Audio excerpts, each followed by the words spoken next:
What's up everybody, welcome back to DoubleT Gaming. Hope everyone is having a great day today. And on this day, we're going to be doing a quick update on the Turtle WoW versus Blizzard lawsuit situation and see what has unfolded exactly since that letter from Turtle to Blizzard. Now first, real quick, as always, if you want to stay up to date on this case as well as everything else Classic Plus, be sure to subscribe to the channel. I do my best to get everything out as soon as breaking news hits and do somewhat of a weekly roundup in case anything major happens. Quick disclaimer, as I always say, I am not a lawyer. I do not have any insider information on this case at all. I am reading everything from the public court docket, which is available to everyone. I will leave a link to that in the description. Again, this is just my understanding of it, as well as doing as much research as I can to make sure I am putting out as accurate information as I can on it. If you do have any experience with the law and know what you're actually talking about, please drop it down in the comments below. But anyway, let's go ahead and get into it. Now, just a quick recap of that last update, which if you remember was super poorly timed on my part, since that video came out at about 11 AM on the 17th of October, and then Turtle dropped their letter to Blizzard at about noon that same day. So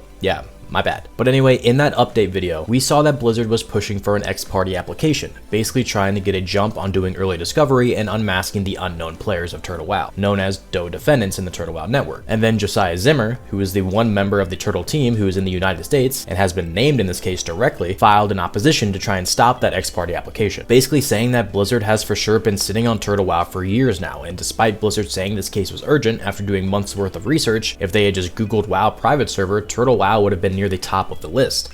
Again, as it has for years. So Zimmer was basically saying, this whole case wasn't urgent enough to warrant it previous to 2025, so what's the big deal now? Why do you need this discovery now? So at the end of that video, both the ex parte application from Blizzard as well as the opposition to it from Zimmer was sitting on the main district judge's desk, Stephen V. Wilson. Well, since then, Judge Wilson referred the ultimate ruling to Judge Steve Kim instead, totally procedural, this is normal, and Steve Kim has since granted that request in favor of Blizzard. So what this means exactly is that Blizzard has been granted permission to issue third-party subpoenas to the following platforms: Google, YouTube, X or Twitter, Reddit, PayPal, Payment Wall, Namecheap, Meta platforms like Instagram and Facebook, GitHub, Discord, Cloudflare, LinkedIn, Unreal Engine from Epic Games, SoundCloud, Spotify, and Apple. Basically every company that runs some part of the Turtle WoW infrastructure. You have your social media platforms in YouTube, Twitter, Reddit, Instagram, and even Google, all used for some self-promotion or communication that Turtle is heavily active on. PayPal and Payment Wall, of course, for their payment processors.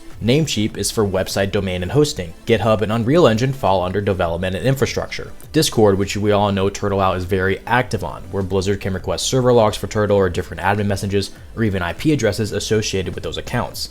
Cloudflare, being a proxy DNS or hosting service, again, being able to get IP addresses. And then music platforms like SoundCloud, Spotify, and Apple Music, all places where Turtle has advertised and pushed their custom music made for the servers. Blizzard now has the ability to try and unmask every little piece of the Turtle WoW servers. Now in the same motion where Blizzard was granted this, the court also made it clear that this doesn't automatically hurt Turtle's defense. Just that Blizzard can start gathering evidence, it can start connecting the dots and try and tear down every piece of Turtle that they can. From the actual team members to putting just enough pressure on companies that just don't want the heat and try and take Turtle out by its legs. So now that this has been granted, Blizzard's going to start sending out those subpoenas, and these third-party companies will have either 21 days to respond or object. And for these larger companies like Google, Twitter, YouTube, they usually would comply if the subpoena is legally requested, like it is in this case. Now there are other companies like payment processors which have a little bit more strict banking and privacy laws. They may push back a little bit just because of the law. But I have to imagine for most of these big names, Turtle WoW is not worth the trouble of having to take on Blizzard in court,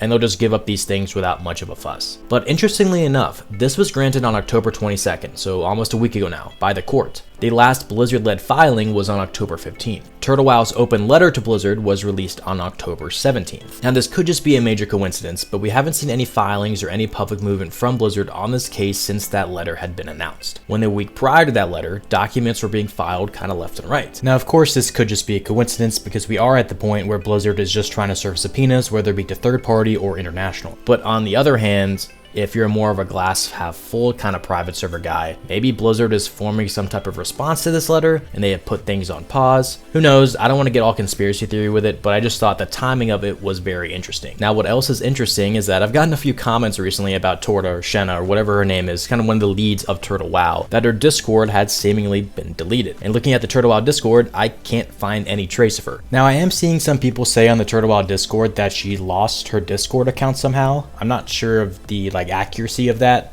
but if you do look through the announcements, you will see posts from a deleted user. Not sure if this is her or not, I could be wrong, but it kind of makes sense, I guess. So from what I can see, and someone can correct me if I'm wrong, she has since deleted it. Now I'm not sure of the timing on this either or exactly when this was done, but funny enough, as soon as Blizzard got permission to issue a subpoena to a platform like Discord, her Discord is gone. Could be a coincidence, or it could be Shenna trying to cover up some tracks somehow. But even so, I'm pretty sure Discord has some type of recovery or log messages for everything the user may have said in the past, so I'm not sure if it'll even matter if Blizzard is able to look behind the curtain at Discord at all for Shenna. So just to sum everything up so far, Zimmer is still the only named defendant in this case. Blizzard was granted permission to subpoena major third-party companies to try and pull together 10 DoubleT defendants of the Turtle WoW network. And Shayna has since deleted her Discord, lining up with the same time that Blizzard was given the power to subpoena the Discord platform. So things are definitely ramping up. And I have to be honest with you guys, as much as we want to say that even though Turtle is based in a place where the United States can't really touch or Blizzard can't touch, so they should be safe, the recent moves by Turtle and now Blizzard's ability to go after the third parties that hold Turtle up, I'm really not that confident as I used to be on it. I'm not a doomsayer, but I'm saying things may be getting a little bit more real or going in that direction. But all we can do now is wait and hope for the best and see what might be coming down the pipeline in the next couple of weeks. Because as soon as those third-party subpoenas do get issued, they are all on a 3-week clock to do something. But anyway, that is all I have for today. Once again, don't forget to hit that like button, sub the channel, stay up to date on this case and everything Classic Plus. Let me know how you guys are feeling right now about this court case down below. Like I said, I'm getting a little bit more uneasy about it. But anyway, thank you guys for watching. This is DoubleT Gaming. I will see you guys in the next video.